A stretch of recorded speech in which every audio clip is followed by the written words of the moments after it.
I'd like to tell you about the strangest secret in the world. Some years ago, the late Nobel Prize-winning Dr. Albert Schweitzer was being interviewed in London, and a reporter asked him, "Doctor, what's wrong with men today?"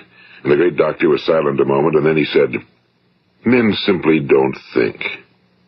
It's about this that I want to talk with you. We live today in a golden age. This is an era that man has looked forward to, dreamed of, and worked toward for thousands of years. But since it's here, we pretty well take it for granted.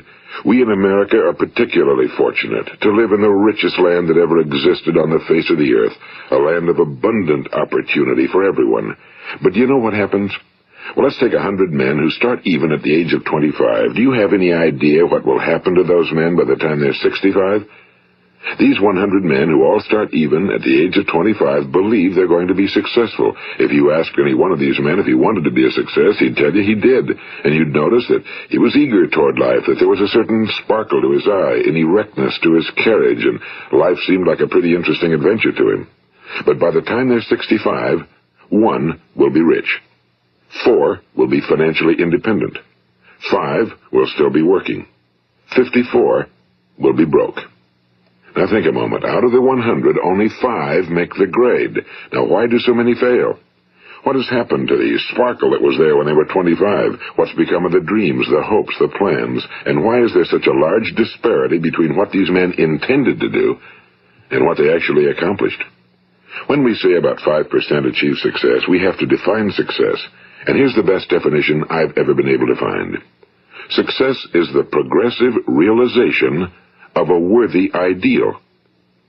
If a man is working toward a predetermined goal and knows where he's going, that man is a success. If he's not doing that, he's a failure. Success is the progressive realization of a worthy ideal. Rollo May, the distinguished psychiatrist, wrote a wonderful book called Man's Search for Himself. And in this book he says, the opposite of courage in our society is not cowardice. It is conformity. And there you have the trouble today. It's conformity, people acting like everyone else without knowing why, without knowing where they're going. Now think of it. In America right now, there are over 18 million people 65 years of age and older. And most of them are broke. They're dependent on someone else for life's necessities. Now, we learn to read by the time we're 7. We learn to make a living by the time we're 25. Usually by that time, we're not only making a living, we're supporting a family. And yet by the time we're 65, we haven't learned how to become financially independent in the richest land that has ever been known. Why? We conform. And the trouble is that we're acting like the wrong percentage group, the 95 who don't succeed. Now, why do these people conform? Well, they really don't know. These people believe that their lives are shaped by circumstances, by things that happen to them, by exterior forces. They're outer-directed people. A survey was made one time that covered a lot of men, working men, and these men were asked, "Why do you work? Why do you get up in the morning?" 19 out of 20 had no idea. If you ask them, they'll say, well, everyone goes to work in the morning, and that's the reason they do it, because everyone else is doing it. Now let's get back to our definition of success. Who succeeds? The only person who succeeds is the person who is progressively realizing a worthy ideal. He's the person who says, I'm going to become this, and then begins to work toward that goal. I'll tell you who the successful people are. A success is the school teacher who's teaching school because that's what he or she wants to do. The success is the woman who's a wife and mother because she wanted to become a wife and mother and is doing a good job of it. The success is the man who runs the corner gas station because that was his dream. That's what he wanted to do. The success is the successful salesman who wants to become a top-notch salesman and grow and build with his organization. A success is anyone who is doing deliberately a predetermined job because that's what he decided to do deliberately. But only 1 out of 20 does that. That's why today there isn't really any competition unless we make it for ourselves. Instead of competing, all we have to do is create. You know, for 20 years, I looked for the key which would determine what would happen to a human being. Was there a key I wanted to know which would make the future a promise that we could foretell to a large extent? Was there a key that would guarantee a person's becoming successful if he only knew about it and knew how to use it? Well, there is such a key, and I've found it. Have you ever wondered why so many men work so hard and honestly without ever achieving anything in particular, and others don't seem to work hard and yet seem to get everything? They seem to have the magic touch. You've heard them say that about someone. Everything he touches turns to gold. And have you ever noticed that a man who becomes successful tends to continue to become successful? And on the other hand, have you noticed how a man who's a failure tends to continue to fail? Well, it's because of goals. Some of us have goals, some don't. People with goals succeed because they know where they're going. It's that simple. Think of a ship leaving a harbor, and think of it with the complete voyage mapped out and planned. The captain and crew know exactly where it's going and how long it'll take. It has a definite goal. Now, 9,999 times out of 10,000, it will get to where it started out to get. Now, let's take another ship, just like the first, only let's not put a crew on it or a captain at the helm. Let's give it no aiming point, no goal, no destination. We just start the engines and let it go. I think you'll agree with me that if it gets out of the harbor at all, it will either sink or wind up on some deserted beach, a derelict. It can't go anyplace because it has no destination and no guidance, and it's the same with a human being. Take the salesman, for example. There's no other person in the world today with the future of a good salesman. Selling is the world's highest-paid profession, if we're good at it and if we know where we're going. Every company needs top-notch salesmen, and they reward those men. The sky's the limit for them. But how many can you find? Someone once said the human race is fixed, not to prevent the strong from winning, but to prevent the weak from losing. The American economy today can be likened to a convoy in time of war. The entire economy is slowed down to protect its weakest link, just as the convoy had to go at the speed that would permit its slowest vessel to remain in formation. That's why it's so easy to make a living today. It takes no particular brains or talent to make a living and support a family today. So we have a plateau of so-called security, if that's what a person's looking for. But we do have to decide how high above this plateau we want to aim. Now let's get back to the strangest secret in the world, the story that I wanted to tell you today. Why do men with goals succeed in life and men without them fail? Well, let me tell you something which, if you really understand it, will alter your life immediately. If you understand completely what I'm going to tell you from this moment on, your life will never be the same again.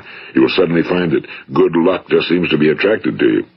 The things you want just seem to fall in line, and from now on you won't have the problems, the worries, the gnawing lump of anxiety that perhaps you've experienced before. Doubt, fear, well, they'll be things of the past. Here's the key to success and the key to failure. We become what we think about. Now let me say that again. We become what we think about. Throughout all history, the great wise men and teachers, philosophers and prophets have disagreed with one another on many different things. It's only on this one point that they are in complete and unanimous agreement. Listen to what Marcus Aurelius, the great Roman emperor, said. A man's life is what his thoughts make of it. Disraeli said this, everything comes if a man will only wait. I've brought myself by long meditation to the conviction that a human being with a settled purpose must accomplish it, and that nothing can resist a will that will stake even existence for its fulfillment. Ralph Waldo Emerson said this, a man is what he thinks about all day long. William James said, the greatest discovery of my generation is that human beings can alter their lives by altering their attitudes of mind. And he also said, we need only in cold blood act as if the thing in question were real, and it will become infallibly real by growing into such a connection with our life that it will become real. It will become so knit with habit and emotion that our interest in it will be those which characterize belief. And he also said, if you only care enough for a result, you will almost certainly attain it. If you wish to be rich, you will be rich. If you wish to be learned, you will be learned. If you wish to be good, you will be good. Only you must then really wish these things and wish them exclusively, and not wish at the same time 100 other incompatible things just as strongly. In the Bible, you read in Mark 9:23, if thou canst believe, all things are possible to him that believeth. My old friend Dr. Norman Vincent Peale put it this way, this is one of the greatest laws in the universe. Fervently do I wish I had discovered it as a very young man. It dawned upon me much later in life, and I found it to be one of the greatest, if not my greatest discovery outside of my relationship to God. The great law, briefly and simply stated, is that if you think in negative terms, you will get negative results. If you think in positive terms, you will achieve positive results. That is the simple fact, he went on to say, which is at the basis of an astonishing law of prosperity and success. In 3 words, believe and succeed. William Shakespeare put it this way: our doubts are traitors and make us lose the good we oft might win by fearing to attempt. George Bernard Shaw said, people are always blaming their circumstances for what they are. I don't believe in circumstances. The people who get on in this world are the people who get up and look for the circumstances they want, and if they can't find them, make them. Well, it's pretty apparent, isn't it? And every person who discovered this for a while believed that he was the first one to work it out. We become what we think about. Now, it stands to reason that a person who's thinking about a concrete and worthwhile goal is going to reach it, because that's what he's thinking about, and we become what we think about. Conversely, the man who has no goal, who doesn't know where he's going, and whose thoughts must therefore be thoughts of confusion and anxiety and fear and worry, becomes what he thinks about. His life becomes one of frustration and fear and anxiety and worry. And if he thinks about nothing, he becomes nothing. Now, how does it work? Why do we become what we think about? Well, I'll tell you how it works as far as we know. Now, to do this, I want to tell you about a situation that parallels the human mind. Suppose a farmer has some land, and it's good fertile land. Now, the land gives the farmer a choice. He may plant in that land whatever he chooses. The land doesn't care. It's up to the farmer to make the decision. Now, remember, we're comparing the human mind with the land because the mind, like the land, doesn't care what you plant in it. It will return what you plant, but it doesn't care what you plant. Now, let's say that the farmer has 2 seeds in his hand. One is a seed of corn. The other is nightshade, a deadly poison. He digs 2 little holes in the earth, and he plants both seeds, one corn, the other nightshade. He covers up the holes, waters, and takes care of the land, and what will happen? Invariably, the land will return what's planted. As it's written in the Bible, as ye sow, so shall ye reap. Now remember, the land doesn't care. It'll return poison in just as wonderful abundance as it will corn. So up come the 2 plants, one corn, one poison. Now, the human mind is far more fertile, far more incredible and mysterious than the land, but it works the same way. It doesn't care what we plant. Success, failure. A concrete, worthwhile goal, or confusion. Misunderstanding, fear, anxiety, and so on. But what we plant, it must return to us. You see, the human mind is the last great unexplored continent on Earth. It contains riches beyond our wildest dreams. It will return anything we want to plant. Now, you might say, well, if that's true, why don't people use their minds more? Well, I think they figured out an answer to that one, too. Our mind comes as standard equipment at birth. It's free, and things that are given to us for nothing we place little value on. Things that we pay money for, we value. The paradox is that exactly the reverse is true. Everything that's really worthwhile in life came to us free. Our minds, our souls, our bodies, our hopes, our dreams, our ambitions, our intelligence, our love of family and children and friends and country, all these priceless possessions are free. But the things that cost us money are actually very cheap and can be replaced at any time. A good man can be completely wiped out and make another fortune. He can do that several times. Even if our home burns down, we can rebuild it. But the things we got for nothing, we can never replace. The human mind isn't used because we take it for granted. Familiarity breeds contempt. It can do any kind of job we assign to it, but generally speaking, we use it for little jobs instead of big, important ones. Universities have proved that most of us are operating on about 10% or less of our abilities. So decide now, what is it you want? Plant your goal in your mind. It's the most important decision you'll ever make in your entire life. What is it you want? Do you want to be an outstanding salesman? A better worker at your particular job? Do you want to go places in your company? In your community? Do you want to get rich? All you've got to do is plant that seed in your mind, care for it, work steadily toward your goal, and it will become a reality. It not only will, there's no way that it cannot. You see, that's a law, like the laws of Sir Isaac Newton, the laws of gravity. If you get on top of a building and jump off, you'll always go down. You'll never go up, and it's the same with all the other laws of nature. They always work. They're inflexible. Think about your goal in a relaxed, positive way. Picture yourself in your mind's eye as having already achieved this goal. See yourself doing the things you will be doing when you've reached your goal. Ours has been called the phenobarbital age, the age of ulcers and nervous breakdowns and tranquilizers. At a time when medical research has raised us to a new plateau of good health and longevity, far too many of us worry ourselves into an early grave trying to cope with things in our own little personal ways without learning a few great laws that will take care of everything for us. These things we bring on ourselves through our habitual way of thinking. Every one of us is the sum total of his own thoughts. He is where he is because that's exactly where he really wants to be, whether he'll admit that or not. Each of us must live off the fruit of his thoughts in the future, because what you think today and tomorrow, next month and next year, will mold your life and determine your future. You're guided by your mind. I remember one time I was driving through eastern Arizona, and I saw one of those giant earth-moving machines roaring along the road at about 35 miles an hour with what looked like 30 tons of dirt in it. A tremendous, incredible machine, and there was a little man perched way up on top with the wheel in his hands guiding it. And as I drove along, I was struck by the similarity of that machine to the human mind. Just suppose you're sitting at the controls of such a vast source of energy. Are you going to sit back and fold your arms and let it run itself into a ditch? Or are you going to keep both hands firmly on the wheel and control and direct this power to a specific, worthwhile purpose? It's up to you. You're in the driver's seat.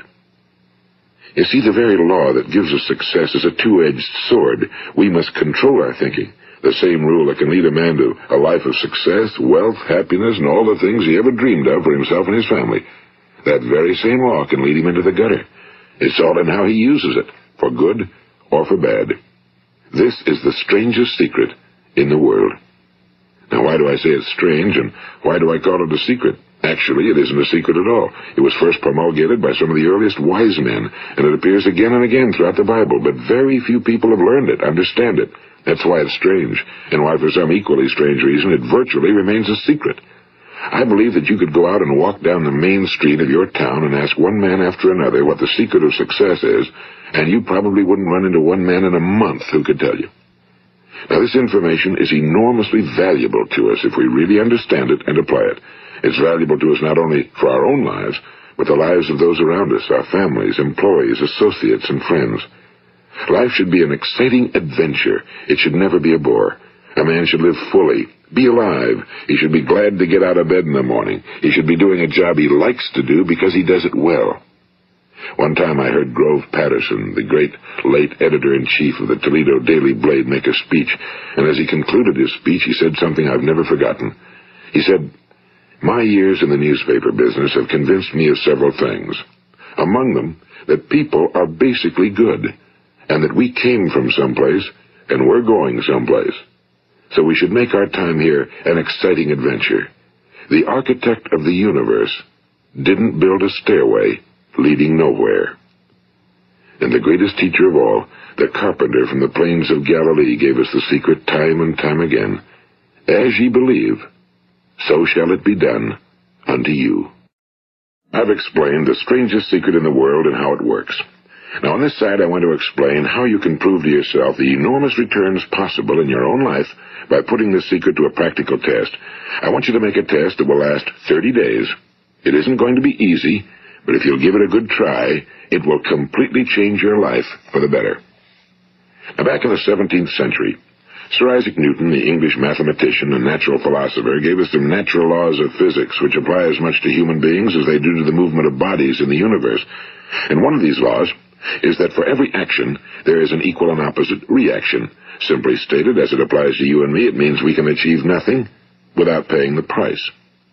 The results of your 30-day experiment will be in direct proportion to the effort you put forth.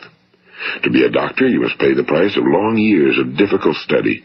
To be successful in selling, and remember that each of us succeeds to the extent of his ability to sell. Selling our families on our ideas, selling education in schools, selling our children on the advantages of living the good and honest life, selling our associates and employees on the importance of being exceptional people. To, of course, the profession of selling itself. But to be successful in selling our way to the good life, we must be willing to pay the price. Now, what is that price? Well, it's many things. First, it's understanding emotionally, as well as intellectually, that we literally become what we think about, that we must control our thoughts if we're to control our lives. It's understanding fully that as ye sow, so shall ye reap. Second, it's cutting away all fetters from the mind and permitting it to soar as it was divinely designed to do. It's the realization that your limitations are self-imposed and that the opportunities for you today are enormous beyond belief. It's rising above narrow-minded pettiness and prejudice.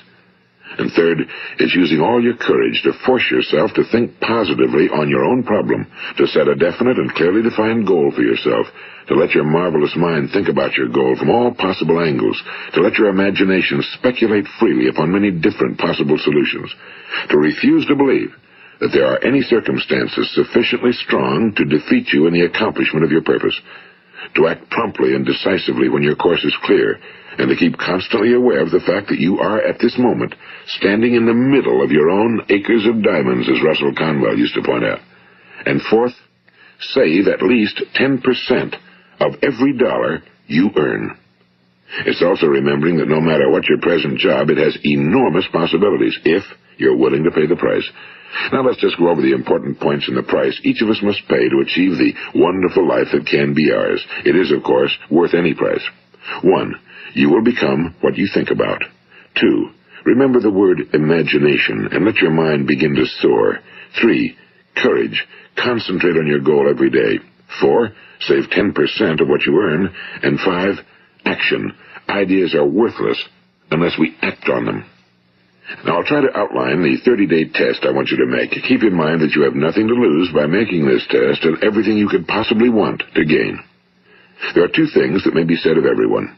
Each of us wants something, and each of us is afraid of something. I want you to write on a card what it is you want more than anything else. It may be more money. Perhaps you'd like to double your income or make a specific amount of money. It may be a beautiful home. It may be success at your job. It may be a particular position in life. It could be a more harmonious family. Each of us wants something. Now write down on your card specifically what it is you want. Make sure it's a single goal and clearly defined. You needn't show it to anyone, but carry it with you so that you can look at it several times a day. Think about it in a cheerful, relaxed, positive way each morning when you get up, and immediately you have something to work for, something to get out of bed for, something to live for. Look at it every chance you get during the day and just before going to bed at night. And as you look at it, remember that you must become what you think about, and since you're thinking about your goal, you realize that soon it will be yours. In fact, it's yours really the moment you write it down and begin to think about it. Look at the abundance all around you as you go about your daily business. You have as much right to this abundance as any other living creature. It's yours for the asking. Now we come to the difficult part. Difficult because it means the formation of what is probably a brand new habit, and new habits are not easily formed. Once formed, however, it will follow you for the rest of your life. Stop thinking about what it is you fear. Each time a fearful or negative thought comes into your consciousness, replace it with a mental picture of your positive and worthwhile goal. And there will come times when you'll feel like giving up. It's easier for a human being to think negatively than positively. That's why only 5% are successful. You must begin now to place yourself in that group. For 30 days, you must take control of your mind. It will think about only what you permit it to think about. Each day for this 30-day test, do more than you have to do. In addition to maintaining a cheerful, positive outlook, give of yourself more than you've ever done before. Do this knowing that your returns in life must be in direct proportion to what you give. The moment you decide on a goal to work toward, you're immediately a successful person. You are then in that rare and successful category of people who know where they're going. Out of every 100 people, you belong to the top 5. Don't concern yourself too much with how you're going to achieve your goal. Leave that completely to a power greater than yourself. All you have to do is know where you're going. The answers will come to you of their own accord and at the right time. Remember these words from the Sermon on the Mount, and remember them well. Keep them constantly before you this month of your test. Ask, and it shall be given you. Seek, and ye shall find. Knock, and it shall be opened unto you. For every one that asketh receiveth, and he that seeketh findeth, and to him that knocketh it shall be opened. It's as marvelous and as simple as that. In fact, it's so simple that in our seemingly complicated world, it's difficult for an adult to understand that all he needs is a purpose and faith. For 30 days, Do your very best. If you're a salesman, go at it as you've never done before, not in a hectic fashion, but with the calm, cheerful assurance that time well spent will give you the abundance in return you deserve and want. If you're a homemaker, devote your 30-day test to completely giving of yourself without thinking about receiving anything in return, and you'll be amazed at the difference it makes in your life. No matter what your job, do it as you've never done it before for 30 days. And if you've kept your goal before you every day, you'll wonder and marvel at this new life you've found. Dorothea Brand, the outstanding editor and writer, discovered it for herself and tells about it in her fine book, Wake Up and Live. Her entire philosophy is reduced to the words, act as though it were impossible to fail. She made her own test with sincerity and faith, and her entire life was changed to one of overwhelming success. Now, you make your test for 30 full days. Don't start your test until you've made up your mind to stick with it. You see, by being persistent, you're demonstrating faith. Persistence is simply another word for faith. If you didn't have faith, you'd never persist. If you should fail during your first 30 days, by that I mean suddenly find yourself overwhelmed by negative thoughts, you've got to start over again from that point and go 30 more days. Gradually, your new habit will form until you find yourself one of that wonderful minority to whom virtually nothing is impossible. And don't forget the card. It's vitally important as you begin this new way of living. On one side of the card, write your goal, whatever it may be. On the other side, write the words we've quoted from the Sermon on the Mount. Ask, and it shall be given you. Seek, and ye shall find. Knock, and it shall be opened unto you. Nothing great was ever accomplished without inspiration. See that during these crucial first 30 days, your own inspiration is kept at a peak. And above all, don't worry. Worry brings fear, and fear is crippling. The only thing that can cause you to worry during your test is trying to do it all yourself. Know that all you have to do is hold your goal before you. Everything else will take care of itself. Remember also to keep calm and cheerful. Don't let petty things annoy you and get you off course. Now, since making this test is difficult, some will say, why should I bother? Well, look at the alternative. No one wants to be a failure. No one really wants to be a mediocre individual. No one wants a life constantly filled with worry and fear and frustration. Therefore, remember that you must reap that which you sow. If you sow negative thoughts, your life will be filled with negative things. If you sow positive thoughts, your life will be cheerful, successful, and positive. Now, gradually, you will have a tendency to forget what you've heard on this recording. Play it often. Keep reminding yourself of what you must do to form this new habit. Gather your whole family around at regular intervals and listen to what's been said here. You know, most men will tell you that they want to make money without understanding the law. The only people who make money work in a mint. The rest of us must earn money. This is what causes those who keep looking for something for nothing or a free ride to fail in life. The only way to earn money is by providing people with services or products which are needed and useful. We exchange our time and our product or service for the other man's money. Therefore, the law is that our financial return will be in direct proportion to our service. Now, success is not the result of making money. Making money is the result of success, and success is in direct proportion to our service. Most people have this law backwards. They believe that you're successful if you earn a lot of money. The truth is that you can only earn money after you're successful. It's like the story of the man who sat in front of the stove and said to it, "Give me heat, and then I'll add the wood." How many men and women do you know, or do you suppose there are today, who take the same attitude toward life? There are millions. We've got to put the fuel in before we can expect heat. Likewise, we've got to be of service first before we can expect money. Don't concern yourself with the money. Be of service. Build, work, dream, create. Do this, and you'll find there's no limit to the prosperity and abundance that will come to you. Prosperity, you know, is founded upon a law of mutual exchange. Any person who contributes to prosperity must prosper in turn himself. Sometimes the return will not come from those you serve, but it must come to you from someplace, because that's the law. For every action, there is an equal and opposite reaction. As you go daily through your 30-day test period, remember that your success will always be measured by the quality and quantity of service you render, and money is a yardstick for measuring this service. No man can get rich himself unless he enriches others. Now, there are no exceptions to a law. You can drive down any street in America and from your car estimate the service that's being rendered by the people living on that street. Had you ever thought of this yardstick before? It's interesting.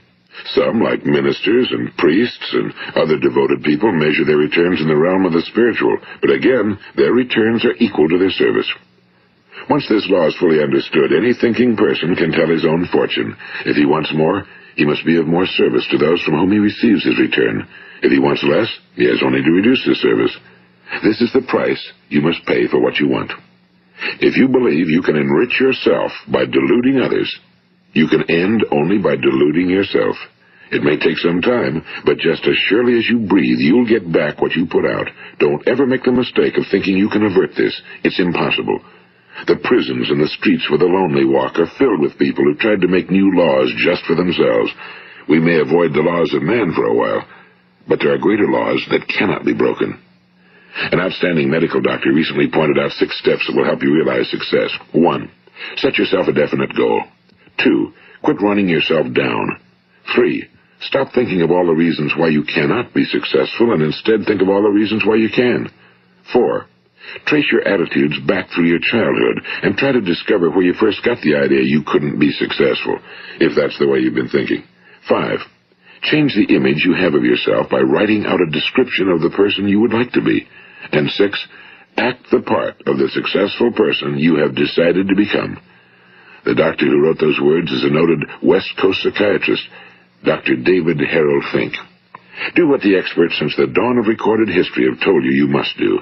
Pay the price by becoming the person you want to become. It's not nearly as difficult as living unsuccessfully. Make your 30-day test, then repeat it again, and each time it will become more a part of you until you'll wonder how you could ever have lived any other way. Live this new way, and the floodgates of abundance will open and pour over you more riches than you may have dreamed existed. Money? Yes, lots of it. But what's more important, you'll have peace. You'll be in that wonderful minority who lead calm, cheerful, successful lives. Start today. You have nothing to lose, but you have a whole life to win. This is Earl Nightingale, and thank you.